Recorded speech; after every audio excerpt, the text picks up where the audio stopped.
Without further delay, I'd like to introduce somebody who I have a really great honor of representing in the blogosphere, Senator Hillary Clinton. Okay.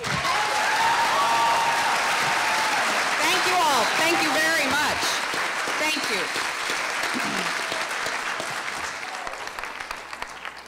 you. Well, let me start by saying something that might surprise some of you, because I'm aware that, you know, not everybody says nice things about me, but yeah, I know it's a burden I have to bear. But let me start by saying something perhaps a little unexpected, and that is thank you. Thank you for caring so much and being so involved in helping us create a modern progressive movement in America. And what you have done in a relatively short period of time is really to stand up against the right-wing noise machine, present an alternative with facts that back up what your arguments are and your claims are, and give a lot of support to what is the progressive agenda of the Democratic Party. I only wish that we'd had this active and fighting a blogosphere about 15 years ago, because we have, you know, certainly suffered over the last years from a real imbalance in the political world in our country.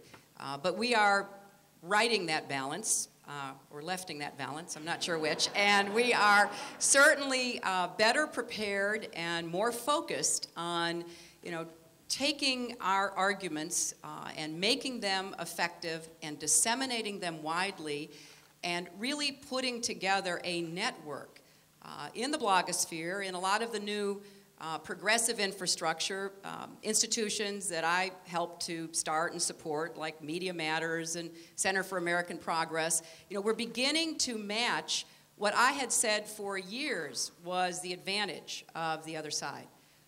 You know, when I made that comment about the vast right-wing conspiracy, I wasn't kidding. What I never could have predicted is that it was not a conspiracy. It was just wide open and out there for everybody to see. And unfortunately, they elected a president and a vice president with whom we've had to contend for the last 6.5 years. But the fact is, they were better organized, more mission-driven, and better prepared to take on the political battles of the last part of the 20th century and the beginning of the 21st century. So I really do appreciate the individual and collective effort that all of you are putting into being part of this front line of the progressive movement. Second thing I want to say is that I think it makes those of us who run for and hold office, you know, a little sharper, a little more kind of focused ourselves and on our, you know, toes when it comes to putting out our positions, defending our positions, fighting for our position, something that you know, I haven't had any trouble doing in my life, but it's nice to, you know, have some, you know, accountability and some new ideas coming in.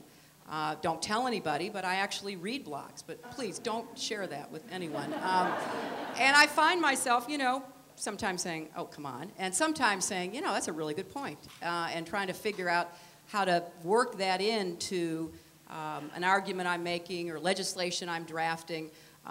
So I really appreciate not just the fighting words and the standing up and the being counted, but the substance that comes through a lot of the blogging that you do.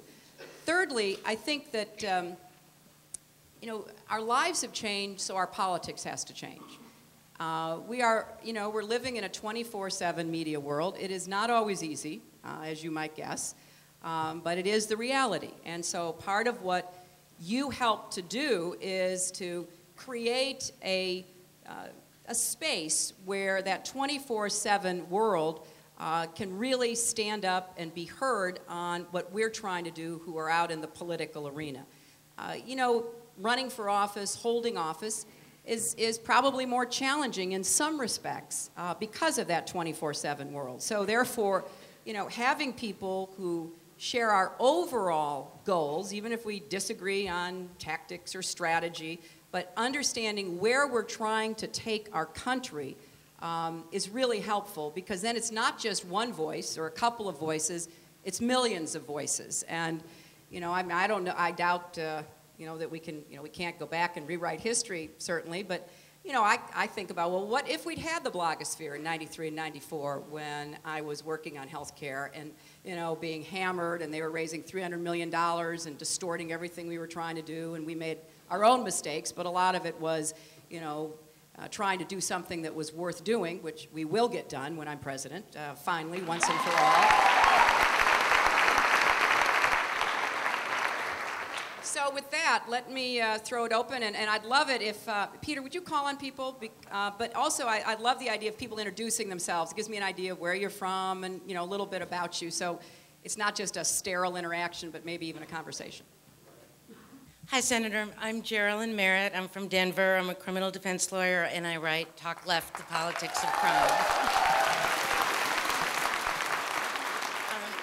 I think a lot of us here were surprised when we came back from dinner last night and went online and found that the Senate had passed a FISA bill that was going to allow the president to do more warrantless eavesdropping on us. I know you voted against it, and thank you for that. But my question is twofold. First is, if you're elected president, what kinds of warrantless eavesdropping would you permit and would you not permit, and for what reasons? And second of all, and how is your Attorney General going to be different than Alberto Gonzales?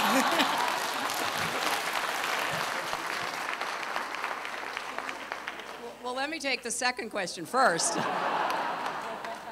I think it would be a breath of fresh air to have an Attorney General actually believe in the rule of law.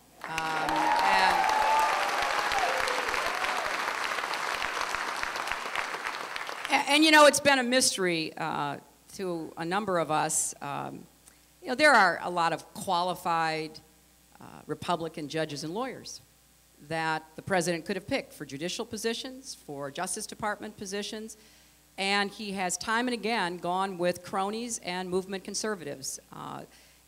Look, I think that President Bush has conducted a very dangerous experiment in extremism in our country and has turned away from basic tenets of our Constitution, our separation of powers, our checks and balances.